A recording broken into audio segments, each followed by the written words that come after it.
This podcast is brought to you by Most Valuable Podcasts, leading the league in podcasting entertainment. Welcome, ladies and gentlemen, boys and girls, children of all ages. This is the Fast Break Podcast. I'm your host, Sean Anderson. Alongside me is Ricky Widmer. What's up, what's up? Dave Oster. What's up, what's up? No. Yeah, buddy. No. Yeah, buddy. Are you serious? Am I joining the nation? Maybe. you? I think at this point, I'm just entertained by how much it hurts you. Traitor. That it gives me pleasure that it bothers you that much. I love how there was no enthusiasm behind it either. At least Brandon had some enthusiasm. I just had to stay with a straight face because I want to laugh about it, but Well, you can laugh. You can laugh. yeah, I'm so hurt right now. yeah. The We Agree podcast is just about to get just started. cancel it. Now I just have a knife in my back and I need to fucking pull it out. God. I wish this was a video podcast with the grin from ear to ear. Anyways, let's get into what we're talking about today. We're talking the off-season winners and losers for the NBA, and we're also going to be jumping into Phil Jackson's comments about whether people are smart enough to play the triangle or not. These kids aren't smart enough nowadays, man. They don't These even kids know how aren't to play smart. basketball. These kids don't know what's funny or what's cool, and they think "What's up, nation" is an actual thing. And What's up?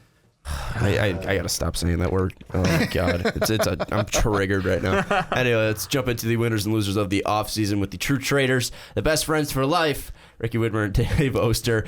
My first winner of the offseason will be the Utah Jazz. I really like what they did. You know, they have a lot of pieces from this team, a lot of youthful pieces. They have a lot of guys that do something well, and then they just brought in Boris Diaw and Joe Johnson, and they also brought in George Hill from a trade. I like bringing in that veteran leadership to round out this team. I mean, I think they did some good, but giving them, one of your top winner slots, it's a lot for a team that just kind of shifted some pieces around. They didn't really make a huge splash. But they didn't need a huge splash. All their good guys, all their you're best confident players. in Rudy, Gordon, and Derek being, the big three. Yeah, they're gonna take them to the promised land. Derek Favors is fantastic against the basket, and if he can develop a jump shot outside of that, there's a lot of question marks with our young players. I mean, Gordon Hayward, I think he can jump over that 20-point mark. I think he can consistently be a top scorer on this team. I think Rudy Gobert can be one of the best rim protectors in the league. I think he's just developing and getting there. I think he's definitely going to be up there with DeAndre Jordan and Hassan Whiteside pretty soon. Okay. And then also Derek Favors. I mean, if he can stretch it out, I mean, he's already fantastic with his back against the basket. So on offense, they're pretty set. Defense, Gobert just helps, and then you bring in guys like Joe Johnson to score off the bench, Boris Diaw, who's obviously very versatile, and then George Hill, who's just fantastic all around. Yeah, Boris Diaw's got that fat guy athleticism that always takes me by surprise. Like when I watch him play,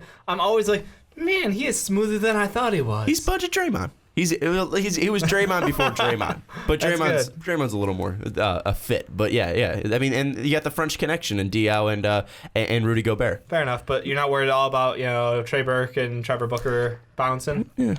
That's the thing I'm kind of worried. Like the thing I'm worried most about is, and maybe it's because I'm not a Jazz fan. There may be Jazz fans down in the comment section that say they like it better, but I don't know how I feel about George Hill now being the point guard over Trey Burke. I mean, that was one where it's an upgrade. We're drafting this kid. He's going to be the point guard of the future. And then now it's shipping him out for a guy who was not even the Robin to Paul George in Indianapolis. And last year with the Pacers, he's not going to be a top player if they're bringing him in to do the exact same thing. George Hill isn't a superstar. So he's going to be the Robin to, let's say, Rudy. Rudy's the Batman of this team? Is that what we're saying? No, Gordon Hayward is. Okay, Gordon Hayward. So he's going to be the Robin to Do you even Hayward. watch the Jazz? Ricky, do you even George Hill is literally just being brought in to be a point guard. They already have their three. George Hill is just another piece to add on to that. And that's the one thing I look at and I go, I look at all their moves and did they do anything bad? No, it's just that's the question to me was I'd take Trey Burke over George Hill if I was picking a point guard. I would not at all. I disagree with that. But, yeah, and I would take Shelvin Mack. What he did when he came over. He had limited success. In 28 games, he was pretty damn good. He was better than Trey Burke's career in Utah. That's what I'm trying to say. Trey Burke has been a disappointment. If Shelvin Mack can do what he did, I mean that's a good backup point guard right there. But the thing I like about it is because Alec Burks, limited time playing, but still, I mean he's a good 3-point shooter, and if he can stay healthy, that's obviously going to be a big help there. And it's really again about just developing these players. Rodney Hood's a good shooter, just needs to get more consistent there. Gordon, Definitely. I mean Trevor Booker's was fantastic his first year. Again, just needs to develop more. I mean, this team is just young. They need to develop, and then you bring in guys like George Hill, Boris Diaw, and Joe Johnson, all guys who have playoff experience, all guys who have been on the Spurs except for Joe Johnson. And, I mean, all of these guys just have that veteran leadership that you need for a young team, and I think that's going to at least push them to a position where they can make the playoffs. Are we going to expect anything from their second-round draft picks? Because, I mean, I look at them and I see Marcus Page. I see Marcus Page and I go, man, I want him to develop into not like a star, but a quality role player in the NBA because I love what he brings to the table mentally. I mean, I think Page will probably start off in the D League, or I don't think any of these guys are going to get consistent minutes because all their guys already have. They're already a pretty deep team, yeah. Yeah, so I mean, I think they'll be fine. But again, the Jazz wasn't about getting a superstar. It's about developing their players and adding veteran presence, and that's exactly what they did. And I think the Jazz can definitely push for a playoff spot. I mean, especially with the Mavericks falling out, possibly Houston falling out with the departure of Dwight Howard. Doesn't happen just to me. Can James Harden actually carry this team? There's a lot of question marks in that bottom half of the West, and I think with the Jazz moves and if they can stay healthy and their players can develop, I think this definitely could be a playoff team. I like what they did. They were almost a playoff team this year, so I mean, why not be a playoff team next year? They were just outside, and the one thing that I was kind of interested with looking at this Jazz roster was there always was that weird trade discussion going around about Blake Griffin, and it never actually materialized. That was mainly for the Nuggets, but yeah. But no, they were one of the teams. They were. Yeah. So I'm like, are they really confident in Gordon being, their main scorer? Are they really confident going with Rudy and Derek Favors? I mean, the question comes down to, like, if they're the guys to take you to the promised land, wonderful. But I don't know. In the West right now, I still have some questions about that. Gordon Hayward just needs to become more dynamic with this because he's mainly a scorer, and if he can be a guy who can kind of take that offense and make it his. Kind of like what Paul George has done, kind of what LeBron James has obviously done. True. Not saying that he's going to be up to that level, but if he can be a player like that, and then you could put a guy like Derek Favors who can score on the low post like that. You can put a guy like George Hill who can shoot like that. If you put in Rodney Hill at that shooting guard position who could shoot from there, I think that's just going to add more to that team, and I think they're going to be a fantastic team. And then you add Joe Johnson who could score off the bench, Boris Diaw. I mean, those two are going to be very versatile right there. They can run an offense, pick and roll right there. You keep naming names, but I don't see titles coming to this town anytime soon. Oh, I'm not saying they're winning a title. I'm saying they might make the playoffs, but they still made their team better. They still made their team better, and they improved their team in this offseason. That's what we're talking about. So exactly. I'll give you that. What other teams have improved their team? I'm going to throw out the Nets. And they're a team where it's like, I kind of wanted to say the Brooklyn Nets, and I was like, wait a second. Did I just say... Are you complimenting the Brooklyn Nets? Did I just say the Brooklyn Nets? But I mean, look at what they gained, look at what they lost. I mean, Jared Jack, Thaddeus Young is probably their biggest loss, and Wayne Ellington I can deal with. You bring in Trevor Booker, but to me, the more important one is Jeremy Lin. And then in your draft picks, I like LeVert, what he can bring. He's got some upsides. He's kind of got the same, like, the questions we had about him are the same ones we had about Miles Turner, and it all comes down to the knee. Real quick. If he can stay healthy, he can stay in there. Plus, I love Isaiah Whitehead. In the Jazz, I said Trevor Booker. I bet Trey Lyles. Yeah. Trey Lyles Yeah. in his second year. But go on with the Nets. But I love Isaiah Whitehead. To me, he could be the guy who it's like, man, this guy was a second rounder. Yeah, he was a second rounder. He's slid like, this far. It's kind of like you mentioned a Draymond Green comparison earlier. This could be like Draymond Green too, where it's like this guy was in the second round. Now he's like a quality starter in this league. I think if he can channel whatever he had in that conference tournament that he had for Seton Hall, he could be a really bright spot for the Nets on a team that he could get some playing time because who they got at point guard besides Lynn. And another thing with the Nets too is they were definitely active or trying to be active. They threw out offers left and right. Yeah, trying to get Allen Crabbe and Tyler Johnson. Yeah, I mean, and both those guys would have been great pickups for them. Tyler Johnson obviously was the questionable contract if there was one to be like, you're gonna offer him how much money for what little he played. Crabbe would have been a great pickup though. I'll give him that. I think this team, I mean, look, they're a team that has been in the basement for so long and is so like without hope to a point that this is a step in the right direction. I'll give you that. Well, they had to make moves free agency because they're not going to get any draft help in the near future. They're not, and they did get draft help this year by trading Thad Young. So I mean, they're not staying and that's stagnant. why they're swinging for the fences with LeVert. They're like, hey, if there's a guy who can take us, if he's healthy, everything lights up green. He's going to be their star of the franchise. Yeah, I mean, Brooklyn obviously going in the right direction, and it's weird saying that, but I mean, bringing in Sean Marks, obviously a guy who spent time in San Antonio, obviously knows how to build a team or has been around, a team that can build a team. I think that Brooklyn obviously did fantastic. They're not going to be competing. I think we were all in agreement there. But again, it's not about competing or winning titles. It's about improving your team. They did that. Can I piggyback though a loser off of that because of the Tyler Johnson thing? There are mentioned? no rules here, Ricky. I will say one of the losers, and this kind of goes with the Tyler Johnson, has got to be the Miami Heat. Oh, the reason being is you get into I kind of want to call it a big dick contest with D Wade. Basically, it's a chest pounding contest of who's the bigger man between Pat Riley and D Wade. Pat Riley's the bigger man every single time. You let D Wade walk when I'm a Bulls fan who's saying you shouldn't have let him walk. You should have gave him his money, let him finish out the career in Miami, and now who are you giving his money to? Tyler Johnson, who started 7 games. Yeah, he started 7 games. Yeah, I get Who's it. going to have the longer career in Miami? It's a future though, deal. At least for But if Tyler Johnson fizzles out and does nothing, we're Pat looking Riley's back at not this. putting his future of a franchise on hold because he wants to pay respects to Dwayne Wade. He's about making sure this franchise has everything they need to succeed for the future. I get that, and he can make his own decisions. If you get decisions. that, then you understand why he didn't give him money. I'm saying that if it was me, I would have just said, fuck it, give him the money. D-Wade comes back. I mean, you lose Luau Deng too, which to me is going to be a huge hurt. And you bring in Babbitt, Ellington, James. You bring back in James Johnson and then Derek Williams. But that Tyler Johnson thing is like that money should be D-Wade's. And to me, it's a loser because you didn't have a draft pick either. You didn't have a draft pick, but the Heat. I mean, the big question mark for them now is: can Chris Bosh even be healthy? Can Chris Bosh play again? Yeah. That's going to be a huge thing for them. I think it's less of a loss if Chris Bosh comes back and plays healthy. And there's either some shady things around that too, because they're even saying that if he sits out, it's like a certain amount of games that he sits out this season.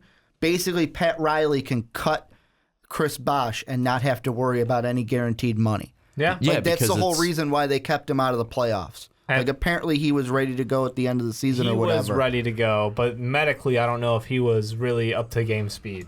And I don't think they wanted to throw him out there and risk anything. Well, it's also kind of like the Chris Bryant situation in the MLB where they're like, all right, well, if we hold him, down in the minor leagues for this many games, then we don't have to pay him, and we keep him on for 3 more years. I mean, it's just ways you can work a contract. And plus being a smart GM. Yeah, and plus with I'm going to cut the money and get rid of you. But also with Chris Bosh, I mean, if he doesn't play a certain amount of games and you don't know if he can come back healthy because of this blood clot issue, then you're going to want to cut that contract because you don't want dead salary going against your team when obviously Pat Riley does not want to take a stagnant year. He doesn't want to take years off. I mean, this might be a step back year for the Miami Heat. They might be a little faltering if Tyler Johnson cannot develop, if Tyler Johnson cannot live up to that contract, if Chris Bosh obviously can't come back, and if Hassan Whiteside can't step up and be a star. They're hoping that Whiteside and Bosh lead this team through, and you know what? They still have a great point guard out there. And the thing with this team is they're trying to set for next year. It's all about that big free agency thing, and Pat Riley knows that. He's like, look, I'm not going to lock any of my money down for the future. I want to be able to roll in there and grab top players and bring them to Miami and win again. He's big picture guy. I love it because it's cold, but it makes sense. Here's the thing with that though. Who's going to want to come if you have a step back season this year? Who's going to want to come in and play? Because Pat Riley and Eric Spoelstra. Because the first time you did that. The first time you did that, who was one of the keys to get you those players? If you didn't have D-Wade the last time, LeBron and Bosh never come to Miami. Yeah, but D-Wade was also one of the best players in the NBA at that time. Yeah. No, D-Wade but I'm was just not saying, a best player now in the you NBA don't have right you don't have a veteran guy like that, and it's like, yeah, I can come and play for Spoelstra and Pat Riley, but it's one of those things of who am I? I think the big thing for the Heat, and this is for you saying next year, it's who am I going to be playing with? Is Exactly. Gonna be the big You're going to be playing question. with Hassan Whiteside, who is a very who's a promising player who hasn't even hit his ceiling yet, and possibly Chris Bosh, like you said.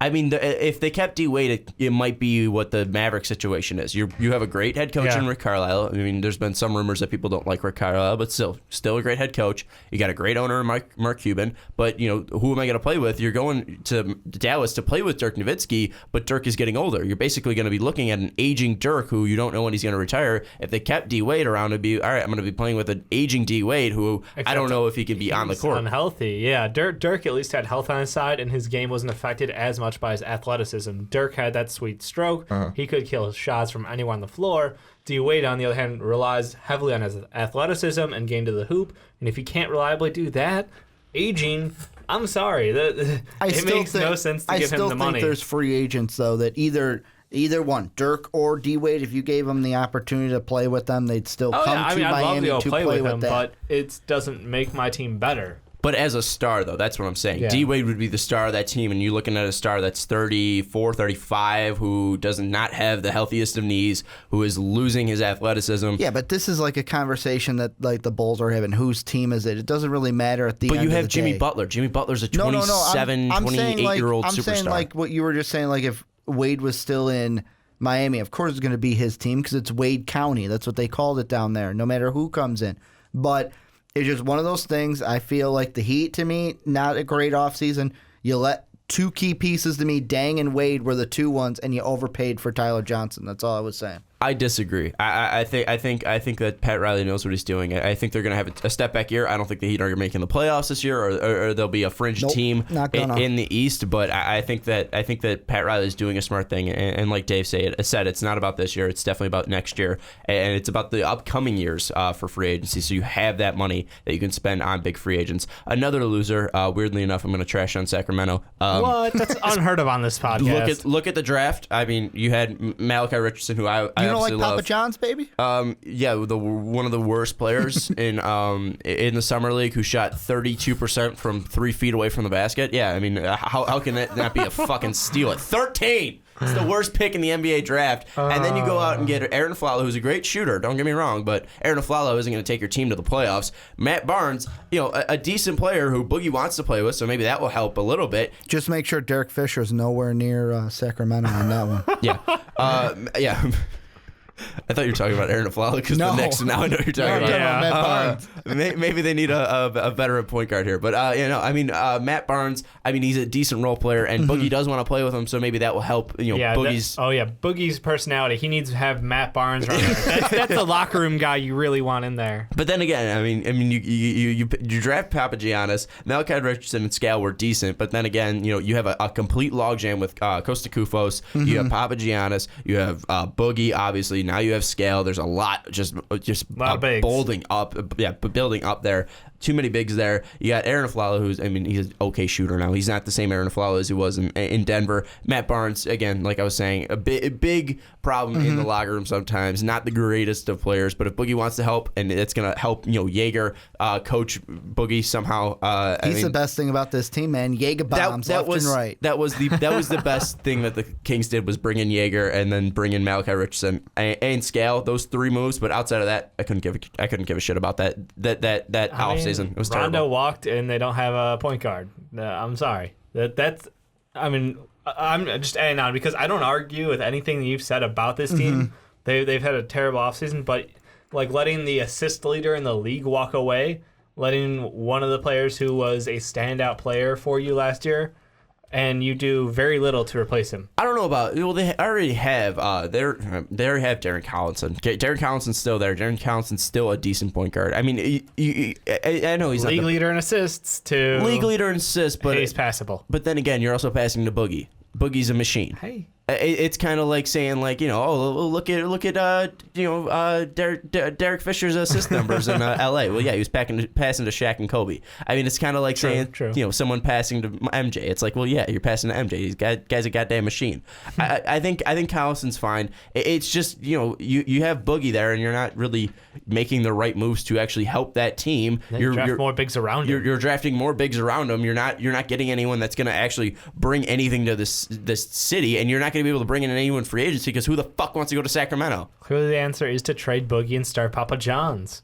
No, that's the view of this franchise. That's it, man. You got to start Papa John's, trade Boogie. I think they need sponsorship money. I think they're building a new arena. I think they need a new sponsor for that name. But yeah, it's a lack of vision from the team, the management. I don't know what they're doing. I don't know what they're building going forward because from watching all of these moves, you don't see a picture. You don't see how this team is going to succeed, how they're going to set themselves up for a playoff run. It's not there. Well, I mean, could this also be, and I'm just throwing this out there, could they have said maybe in the war room, hey, we can't be too good because we got to keep that first-round draft pick. We get too good, we get out of the top 10, I don't think we they were lose worried that about draft that right pick. now. And then if we're in the top 10, we give away, what, a second? Whoop-de-doo. no, I think Vlade saw, oh, wow, there's a guy he was a big man from overseas. From let's Greece. draft him. Yeah, I think that, I don't know. I mean, maybe, but the thing is, you say that, and they want a top 10 draft pick, and then they end up trading out of the top 10. And then they pick one of they pick the worst pick in the NBA draft. Which was pretty they did clutch. get Scale late, but if they picked him at 13, I would be like, yeah, that makes sense. Yeah, you could have got. I'm like 95% sure you could have got Papagiannis at that 28th pick. Or if you wanted him so badly, you could have got him at 22nd. For sure. I know people were saying, well, he was in, mid first round mocked. Yeah, but you could have got him at 22nd without a doubt. I think that was a terrible pick, obviously. I'll get off the Sacramento the trade. Kings.